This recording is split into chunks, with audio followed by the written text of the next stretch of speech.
আজিৰ ভিডিঅ'ত আমি ক্লাছ 11ত থকা চেপ্টাৰ 5ৰ এক্সাৰসাইজ 5.1ৰ 1 নম্বৰ কুৱেশ্যনৰ পৰা আলোচনা কৰিম। 1 নম্বৰ কুৱেশ্যনটো আছে সলভ সমাধান কৰা 24x less than 100 যেতিয়া when x এটা স্বাভাৱিক সংখ্যা হয় x এটা অখণ্ড সংখ্যা হয়। এটা কেনেকৈ আমি ইনক্লুচিভ সমাধান কৰিম 24x less than 100 এইটো আমি কি কৈছিলোঁ এই x টোৰ মান উলিয়াব লাগে তেতিয়া আমি কি দুই সাইডে এৰ x লগত কি ইনটু আছে 24 ডিভাইড কৰিলে আমাৰ x ৰ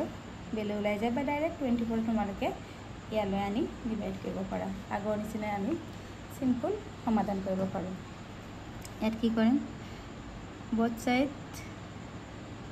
দুই পক্ষত 24 হৰণ কৰি কি হ'ব 24x by 24 less than 100 by 24 the 24 can cancel कर as 100 by 24 কিমান হয় আমাৰ 4.1 হয়। এতিয়া প্ৰশ্নটো সুধিছে আমাক x এটা স্বাভাৱিক সংখ্যা x is a natural number স্বাভাৱিক সংখ্যা মানে আমি যেটো গণনা কৰিব পাৰো মানে 1 ৰ পৰা গণনা কৰা সংখ্যাবোৰকে আমি স্বাভাৱিক সংখ্যা বা কাউন্টিং নম্বৰ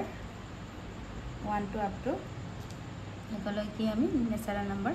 কওঁ। এই কোৱেশ্যনটো কৈছে আমাৰ x ৰ বুলি কি হয় 4.1 তকে সৰু তেনেহলে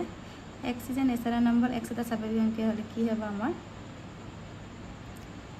কি আছে সাইড কো সৰু ন্যাচাৰাল নাম্বাৰ আমাৰ 1 2 3 এইটো হ'ব আমাৰ आंसर। আকৌ দুই নম্বৰটো কৈছে x is a integer x এটা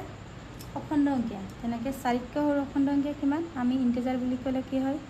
0 to infinity minus plus বোৰক আমি কি বুলি কওঁ ইন্টিজাৰ একেটাটো জানাই অখণ্ড সংখ্যা তেনেহলে কি হ'ব আমি লিখিটো শেষ কৰিব নোৱাৰো মানে কি লিখিম আমি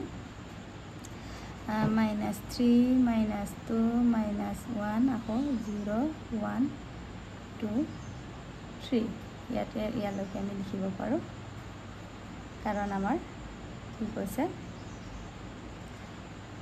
চাৰিতকৈ সৰু বুলি কৈছে এইটো হ'ব আমাৰ ফাইনেল आंसर। 4.1 হলে আমাৰ 1 2 3 4 টো আহিব and 4.1 4 এইটো পৰে আমাৰ আৰু -3 -1 0 1 2 3 4 কাৰণ আমাৰ x less than 4.1 তকে সৰু স্বাভাৱিক সংখ্যাবোৰ 1 2 3 4 আৰু অখণ্ড সংখ্যাবোৰ আমি লিখি কৰিব নোৱাৰো কাৰণ আমি ডট দিব লাগে -3 -2 -1 0 1 2 3 4 এইটো হৈছে আমাৰ आंसर। দেন নেক্সট আমাৰ দুই নম্বৰটো কি কৈছে নম্বৰ কোৱেশ্যনটো কৈছে -12x greater than 30 then x এটা স্বাভাৱিক সংখ্যা x এটা ন্যাচাৰাল নাম্বাৰ আৰু x এটা অখণ্ড সংখ্যা x is a integer এতিয়া ইয়াৰ পৰা আমি আমি x টো সিঙ্গল কৰিবলৈ হলে কি কৰিব আমি দুই পক্ষত আমি ডিভাইডেড বাই both side কি -12 কৰিলে হয় বা তোমালোকে একেবাৰে আমি x -x12 টো এফালে লৈ গলে কি 30/12 হ'ল মানে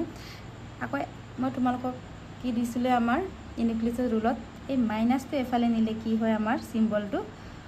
অল্টাৰ হয় বুলি কৈছিল আমি এনেকেও আমি ডিভাইড নকৰাকে ডাইৰেক্ট আগৰ নিয়মত আমি যেনেকৈ ইকুৱেল থাকিলে কৰিছিল তেনেকৈ আমি কৰিব পাৰো কিমান হ'ব -30/12 -2.5 তেনেকৈ আমাৰ মাইনাসটো যদি এফালে নিয়ে greater than to less than হ'ব আৰু লেছ দেন টু গ্ৰেটাৰ হ'ব। এতিয়া এক নম্বৰটোত কি কৈছে আমাৰ x এটা স্বাভাৱিক সংখ্যা এটা মাইনাসত আছে মাইনাসতকৈ সৰু আমাৰ স্বাভাৱিক অংক ন্যাচাৰাল নম্বৰ নাই এইকাৰণে ইয়াত এক নম্বৰটো কোনো সমাধান নাই। আকৌ দুই নম্বৰটো কি কৈছে x is a integer x এটা অখণ্ড সংখ্যা -2.5 তকে স্মল সৰু ন্যাচাৰাল নম্বৰ কি অখণ্ড সংখ্যাবোৰ কি হ'ব আমিতো লিখি শেষ কৰিব নোৱাৰো ডট দিলো তাৰ পিছত 2.5 তকে সৰু 4 পৰা লিখিছোঁ -4 আৰু -3 তাৰপৰা আহি গ'ল আৰু আমাৰ -2টোতকৈ সৰু বুলিয়ে কৈছে তেনেহ'লে আমাৰ এনচাৰটো কি আহিব -4 -3 এইটো হ'ব আমাৰ ফাইনেল এনচাৰ নেক্সট আমাৰ 3 নম্বৰটো কি লিখা আছে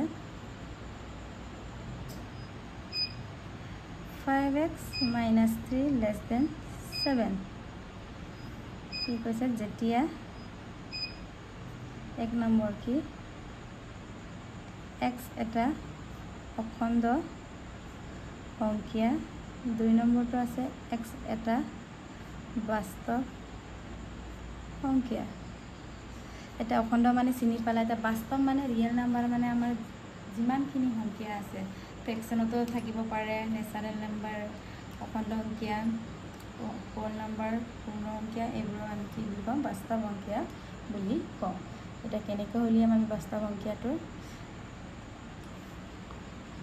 প্ৰথমে আমি ইয়াৰ পৰা xৰ মান উলিয়াই ল'ম 5x - 3 < 7 ইয়াত আমি ইয়াত -3 আছে +3 দুই পক্ষত প্লাছ মাইনাছ কৰিলে আমাৰ ওলাই যায় বা তোমালোকে চিম্পলকৈ কৰা 7 - এইফালে আহিলে প্লাছ আগৰ নিচিনা ইকুৱেল থাকিলে যেনেকৈ কৰা হৈছিলে 5x 7 + 3 10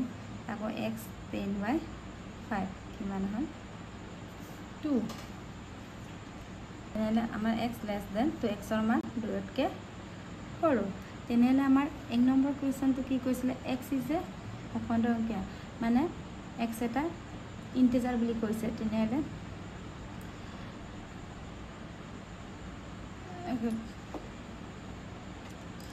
দুতকৈ সৰু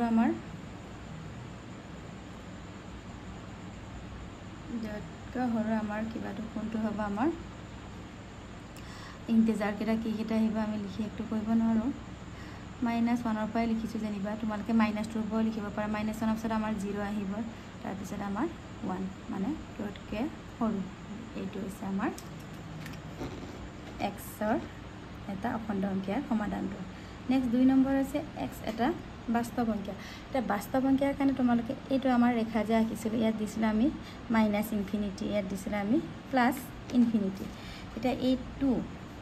ইয়াত আমি 2টো লিখিছিলোঁ এতিয়া এই 2টো কি বুজাইছে x < 2তকৈ সৰু হ'লে আমি ক'ৰ পৰা লিখিম আৰু এই < বা গ্ৰেটাৰ চিন থাকিলে আমাৰ কি আমি তোমালোকক ছেট থিয়ৰীত পঢ়োৱা হৈছিলে এইটো মুক্ত ইণ্টাৰভেল আমি বহোৱা হয় আৰু বা < ইকুৱেল হ'লে আমাৰ এইটো চিম্বল ক্লজ ইণ্টাৰভেল ব্যৱহাৰ কৰোঁ সেইটো মনত ৰাখিবা তেন্তে 2তকৈ সৰু হ'লে আমাৰ সৰুটো আটাইতকৈ সৰুটো কোনটো -∞ আৰু আমাৰ < চিন থকাৰ কাৰণে এইটো লিখিছোঁ -∞ আৰু 2 এইটো হৈছে আমাৰ বাস্তৱ সংখ্যাৰ সমাধান এনেকৈ বাস্তৱ সংখ্যা বুলি ক'লে আমি ইণ্টাৰভেল লগাই লিখিব লাগে বাস্তৱ সংখ্যাৰ সমাধান নেক্সট আমাৰ 4 নম্বৰ কুৱেশ্যন নেক্সটটো কি কৈছে 3x + 8 < 2 যেতিয়া x এটা অখণ্ড সংখ্যা আৰু x এটা বাস্তৱ সংখ্যা আমি আগৰ নিচিনা সলিউশ্যন সমাধান কৰি ল'ম 3x এই প্লাছটো এফালে গ'লে কি হ'ব আমাৰ -8 and 3x 2 - 8 - 6 ইয়াত মাইনাছটো এফালেতো অনাৰ দৰকাৰ নাই ইয়াতে থাকিব সেইকাৰণে আমাৰ চিনটো ইয়াত চেঞ্জ নহয় ইয়াত থাকিলেহে আমাৰ এফালে মিলে আমাৰ চেঞ্জ হয় এইটো মনত ৰাখিবা তেনেহ'লে x কিমান হয় < 6/3 - 2 এইটো কি কৈছে xৰ মান -2তকৈ ডাঙৰ -2তকৈ ডাঙৰ হ'লে আমাৰ 1 নম্বৰটো কি কৈছিলে x is a integer x এটা অখণ্ড সংখ্যা অখণ্ড হ'লে আমাৰ -2তকৈ ডাঙৰখিনি কি কোনকেইটা হয় আমাৰ -1 0 1 2 3 4 তেনেকৈ আমাৰ কণ্টিনিউৱাছলি গৈ থাকিব এইটো হৈছে আমাৰ x এটা অখণ্ড সংখ্যাৰ সমাধান 2 নম্বৰটো হৈছে আমাৰ x এটা বাস্তৱ সংখ্যা বাস্তৱ -2তকৈ ডাঙৰ ইয়াত চাচোন ইয়াত যেনিবা আমি -2 দিয়া হ'লে তেতিয়া কি হ'লহেঁতেন 2তকৈ ডাঙৰ ইয়াৰ পৰা -2তকৈ ডাঙৰ ইয়াৰ পৰা আমি -2ৰ পৰা আৰম্ভ কৰি ইনফিনিটিলৈ লিখিব লাগে তেতিয়া কি হ'ব 2 নম্বৰটো আৰু < গ্ৰেটাৰ চিন থাকিলে আমি মুক্ত অন্তৰালৰ চিম্বল দিব লাগে -2 সবতকৈ ডাঙৰটো আমাৰ লাষ্ট কি থাকে আমাৰ ইনফিনিটি এইটোৱে আমাৰ বাস্তৱ অংকীয় সমাধান